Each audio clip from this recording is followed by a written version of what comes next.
ഒരിക്കലും തട്ടോ മുട്ടോ കിട്ടിക്കഴിഞ്ഞാൽ അത് എല്ലാ കൊല്ലവും ഇങ്ങനെ അത് വരുമെന്ന് പറയുന്നുണ്ട്. അത് അതിന്റെ വേദന ഉണ്ടാവും, അല്ലെങ്കിൽ അതിന്റെ വേദന പിന്നെ നമുക്ക് സെയിം ഇയർ ആകുമ്പോഴത്തേക്ക് കാണാം. അതെ അതെ അതെ അതെ അതെ അതെ അത് വാസ്തവമാണ്. അതായത് നമുക്ക് ശരീരത്തിൽ തട്ടോ മുട്ടോ ഉണ്ടായി കഴിഞ്ഞാൽ ഈ മഴക്കാലമാകുമ്പോൾ ശരിക്കും സർക്കുലേഷൻ കുറയുന്നൊരു മാസമാണ്. സർക്കുലേഷൻ കുറയുമ്പോൾ ബ്ലഡ് സർക്കുലേഷൻ കുറയുന്നൊരു മാസമാണ്.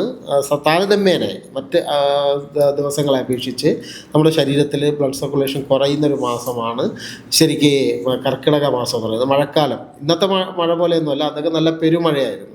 അപ്പോൾ ആ സമയത്ത് സ്വാഭാവികമായിട്ട് എവിടെയെങ്കിലും നമുക്ക് തട്ടോ മുട്ടോ ഒക്കെ ഉണ്ടെങ്കിൽ ആ ഭാഗങ്ങളിലേക്ക് ശരിയായ രക്തപ്രവാഹം ഉണ്ടാകാതിരിക്കുകയും അങ്ങനെ അവിടെ വേദനകളും നീരും ഒക്കെ അനുഭവപ്പെടുകയൊക്കെ ചെയ്യും. അപ്പോൾ ആ സമയത്ത് നമ്മൾ ഒന്ന് തടയി കൊടുക്കുകയോ അതല്ലെങ്കിൽ ഒന്ന് ചൂട് കൊടുക്കുകയോ ഒക്കെ ചെയ്ത് കഴിഞ്ഞാൽ പരിഹരിക്കപ്പെടും. അങ്ങനെയാണ് അതൊരു മസാജ് രീതിയിലും അതോടൊപ്പം തന്നെ കിഴി രൂപത്തിലുമൊക്കെ മാറിയത് എന്നുള്ളതാണ്. സ്വാഭാവികമായിട്ട് സത്യമുണ്ട്, സത്യാവസ്ഥയുണ്ട്, ശരിക്കും സത്യാവസ്ഥയുണ്ട്. വീണ്ടും ചികിത്സിക്കണം. അതെ അതെ അതെ അതെ അതെ കാരണം അടുത്ത വർഷം ആകുമ്പോഴും നല്ല ഗുരുതരമായ തട്ടുമുട്ടും കിട്ടിയാലാണ് അടുത്ത വർഷവും സ്വാഭാവികമായിട്ട് ആ മാസം അതങ്ങനെ തന്നെ ഫീൽ ചെയ്ത് വരുന്നുണ്ട്. അതെ അതെ അതെ അതെ തീർച്ചയായിട്ടും തീർച്ചയായിട്ടും.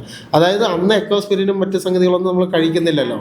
അന്നത്തെ ജീവിത രീതി ഇങ്ങനെയൊന്നും അല്ല, ഒരു വളരെ നാച്ചുറലായിട്ടുള്ള ജീവിത രീതിയാണ്. അപ്പോൾ സ്വാഭാവികമായിട്ട് ഇത്തരം പ്രശ്നങ്ങൾ അന്ന് വർഷാവർഷം ഉടലെടുക്കുന്നതായിട്ട് കാണാൻ കഴിയും. അതിന് വിവിധതരം ചികിത്സകൾ, ആയുർവേദ ചികിത്സകൾ ചെയ്യുകയും ചെയ്യുമായിരുന്നു.